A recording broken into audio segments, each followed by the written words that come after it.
ইনি হলেন কৃষ্ণনগরের কাঁঠালপোতা বারোয়ারিতলার ছোটো মা, বুড়িমার ছোটো বোন ছোটো মা। প্রসাদ নিলাম, ভীষণ স্বাদ হয়েছিল প্রসাদটা।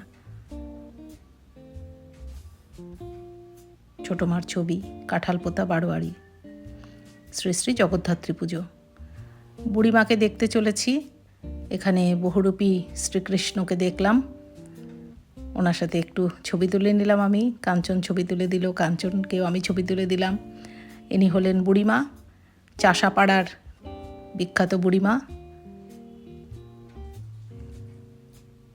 দেখার সৌভাগ্য হলো, ছোট্ট ছোট্ট বহুরূপীদের সাথে দেখা হলো, কাঞ্চন ছবি তুলল। এদিকে ইনি আবার মহাদেব সেজেছেন, এদিকে কৃষ্ণরা মায়ের কাছে গেছে, বুড়িমার ছবি বিক্রি হচ্ছে। আমরা পৌঁছে গেছি